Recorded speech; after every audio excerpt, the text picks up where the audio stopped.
For the longest time, I have wanted to make a series called X-Men Decoded. However, I could not decide which character to start with. That is until recently when I read a recent issue of New Mutants. While I am a huge fan of the X-Men, I'm an even bigger fan of the New Mutants, and this recent issue shows why. So which character have I decided to talk about? Martha. Why did you say that name? Right. Now, many of you might be wondering who Martha is. Martha was introduced in 2001 during the Grant Morrison X-Men run, a run I am conflicted on because while there are many highs in that run, there are also some of the lowest lows in my opinion. And Martha kind of represents both, the real-world creation of Martha. Unfortunately, there isn't much on this other than Grant Morrison wanted to introduce a character that would have been a victim of the U-Men. Or at least, that's what I can gather. I hope to one day speak to Grant Morrison, the artist Ethan Van Sciver, whose name I hope I didn't get wrong, and the editors of New X-Men number 118 where she first appeared, Pete Franco and Mark Powers, to learn about the behind-the-scenes of her creation, as I hope there is more to it than just that. I personally don't want to believe that the creators only created her to suffer, and I would love to be able to discuss with them the creation of this character. Martha's story. When Martha was introduced, she was a victim of one of the X-Men's newest enemies, the U-Men. Having been reduced to a brain in a jar being controlled by drugs, she was rescued by the X-Men. However, when the X-Men found her, they did indeed rescue her, but they didn't save her. She was left as a brain in a jar. I think she said it best herself in this recent issue of the New Mutants. Humans took her and tore her brain from her body, and when the X-Men found her, instead of undoing what those monsters had done, she was left to figure out how to fend for herself. They even gave her a codename that pokes fun at what she went through. No Girl. And there's a reason why I'm not going to be calling her that throughout this dive. It's because she herself doesn't want to be called that. To call her No Girl is a disrespect to her character. If you don't see what is implied there, I'll spell it out for you. Grant Morrison accidentally created the world's greatest victim. Because unlike every other character introduced solely to suffer, her suffering didn't end. Instead, people poked fun at it, which probably furthered her torment. She was stuck in basically a body that wasn't hers, her mind trapped, unable to be herself. And the X-Men did nothing. Now you might be thinking, what could the X-Men have done? Well, let's take a look at their options. At the time, the X-Men were still allies with the Shi'ar, who had previously cloned Professor X a new body. They were friends with Tony Stark, who could have built a robot body. They were friends with Doctor Strange, who could have used mysticism to create a new body for her. If they were really desperate, they could have done what her friend did later. But the X-Men left her there, like that, trapped. Because the creative team wasn't interested in Martha's story, just in how her story affected others. So when the X-Men found her, all they did was put her in a class. And not even one of the normal classes they had at the time. They put her in the special class. The special class was for problematic students who couldn't control their powers, who looked freakish even by X-Men standards, or with problematic personalities, or in Martha's case, those who had been traumatized. Nobody looked out for these kids, with the exception of their teacher, Zorn, a villain at the time who was being subtly controlled by the same person who ripped Martha's brain out of her skull. Now, the X-Men did not know this at the time, but they did later, and they never gave therapy to Martha for this. This lack of care they showed her even continued after M-Day, the day where all but 2% of mutants on the planet lost their powers. In fact, she was almost forgotten when the school got destroyed again and everyone moved to the West Coast. If Beast hadn't gone in looking for his equipment, he likely wouldn't have grabbed Martha, and she would have been forgotten. And yet no one showed her much care until Zero. Oh, Zero. Zero was a member of the Lights, the first New Mutants after M-Day, brought together by Hope Summers. Martha, alongside Pixie, were the only two members of the Lights that weren't. Zero seemed like he would be a plus, if not the first positive in Martha's life in a long time other than her friend Ernst. He used his body to create an artificial one for her after her glass chamber was destroyed. But this was a lie, as Zero was only after her because of her powers.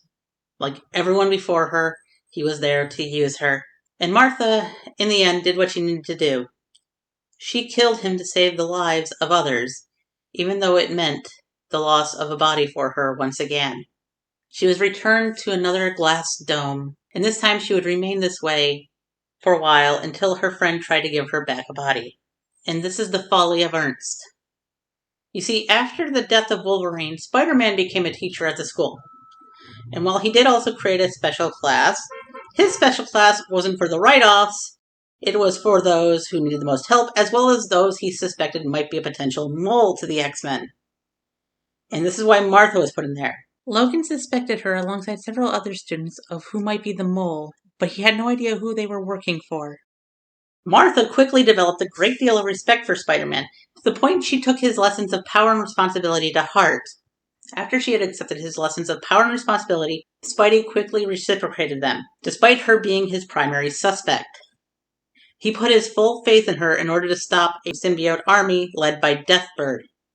And just as everything seemed to start going Martha's way, the true mole was revealed.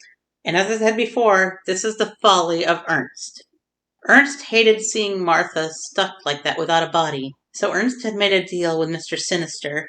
For those who don't know, Mr. Sinister is a long-running villain of the X-Men. What made him such a long-running villain was his methodology.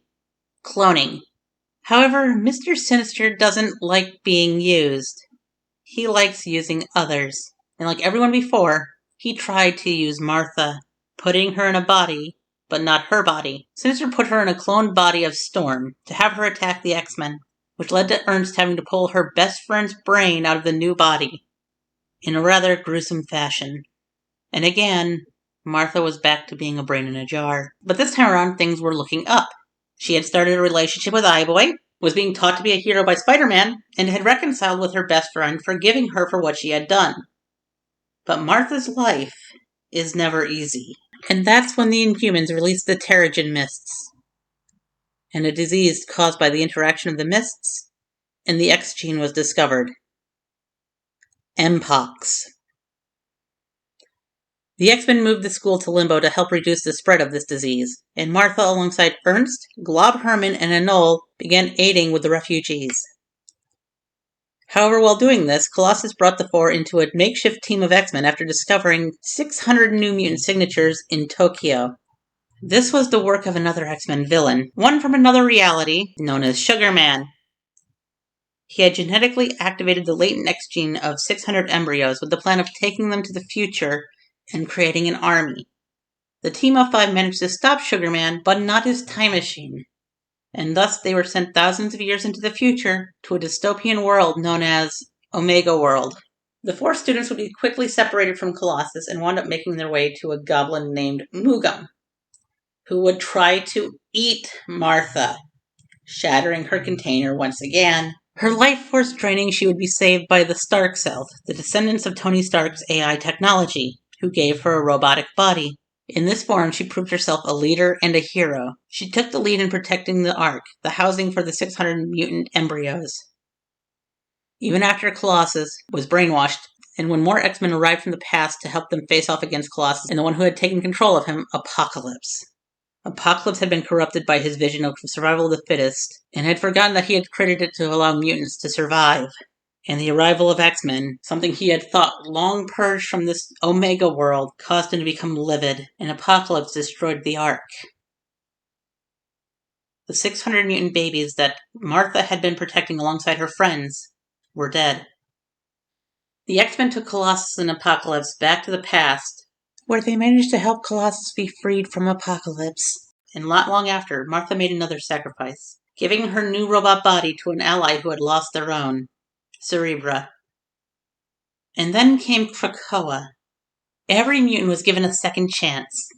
Those who lost their powers on End were given a chance to take part in something called the Crucible to regain their powers. Those that had died were resurrected at the prime of their life.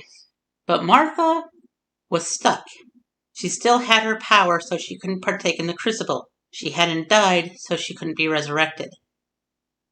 She was left in this limbo area, with nobody listening to her pleas, until she made a new friend, Cosmar. Like her, Cosmar was stuck. Her powers had misshapen her body and twisted her into a nightmare. She just wanted to look normal again, or at least as normal as she could, and not be in such a twisted body that she didn't recognize. It was because of this that the two bonded. And it's because of this that she would again be used, this time by one of the X-Men's oldest enemies, the Shadow King. But thankfully, this time, she wasn't alone. She had friends. And when the Shadow King tried to use her and her friends to trap the New Mutants, Martha helped save them. She even helped do the one thing that no one had ever thought about doing. She helped rescue Amal Farouk, the person many thought was the Shadow King, from the psychic entity that actually was the Shadow King, and in the process revealed to them the torment that she had been through. And the New Mutants did the one thing the X-Men never did. They helped her. They let her be resurrected in a new body. Her body. And she took a new name, one that didn't mock what she had been through, a name that signified her power. Cerebella. Martha? No. Cerebella had friends. People who cared about her, and was whole for the first time since she ran away from home after gaining her powers. The reason why I wanted to talk about her first is because I know what it feels like to be in the wrong body, to have people mock you when you ask for help, to feel like there's nobody there to help you, even to have people who seemed like they are going to help you turn their backs on you or turn out to be trying to use you. Martha, Cerebella, I identify with them, what they have gone through. There were people that were supposed to be there to help her, and they failed her. But now she's got the help that she needed, and it's the first step to fixing those wrongs. I look forward to where she goes from here, and I hope that the writers understand how powerful this story has been. Martha is the story of heroes failing, but the next generation stepping up to fix those failures. Martha's powers. Cerebella is a psychic, probably amongst the top 10 in power if she was well trained like some of the other X-Men. Even as a teenager, her telepathic powers have been shown to be able to overpower Emma Frost. However, like most psychics, her powers do go beyond just telepathy. Cerebella is also capable of producing a psychic chaff that disrupts psionic abilities, as well as creating a fog of confusion. She is also capable of possessing the bodies of others, consciously being able to negate others' powers, the upper limits of how it works are rather unknown, and the ability to control the bodies of the recently deceased. Needless to say, that is a rather wide array of utility for a telepath. She also has a physical mutation in the form of bioluminescent blood. It is possible that because of the glass dome, even in her new body, it could hint at the fact that her telepathic powers are hindered by her own skeletal structures. She might need to have her brain exposed in order to have her powers used to their full potential. Variations. Having only been created in the last 20-ish years, Martha has only had a few variations throughout the Marvel multiverse, which makes this section rather quick. Her only major alternate versions come from Here Comes the Future, Jean Grey's School 25 years later, Age of X, and X-Men The End. And in all of them, she's almost exactly the same as she was pre-Krakoa, trapped in a bodiless form, just with slight variations. In the Age of X, she's in the X-Brig alongside several others. In Here Comes the Future, she suffers from deluxe Alzheimer's. In Jean Grey's School 25 years later, she is a teacher at the school. And in the end, she acts as a telepathic relay. She has yet to show up in any non-comic media, though I hope that changes in the future. Recommended issues. For new X-Men, you should read number 118 to 120, which introduced the character and what Sublime and the U-Men did to her. 134 to 136, during which she befriended her closest friend Ernst. 146 to 150, where she was a member of Zorn's Brotherhood. Generation Hopes number 13 through 17, detailing the events between her and Kenji/Zero. The entire runs of Spider-Man and the X-Men, Extraordinary X-Men, and New Mutants Volume 4. As you could probably tell, I am a fan of Cerebella, and I'm looking forward to where her story goes from here. I hope you enjoyed this dive into her character, and I hope you join me next time when I take a look at another X-Men character I've wanted to cover for a while. One who was never blind to what the future held. If you like this video, please like and subscribe, ring that bell for notification. If you want to talk to me more, I have a Twitter. Please be 18 plus to follow me there. If you want to help support this channel, I have a Patreon. And if you want to help support me, I have a GoFundMe here.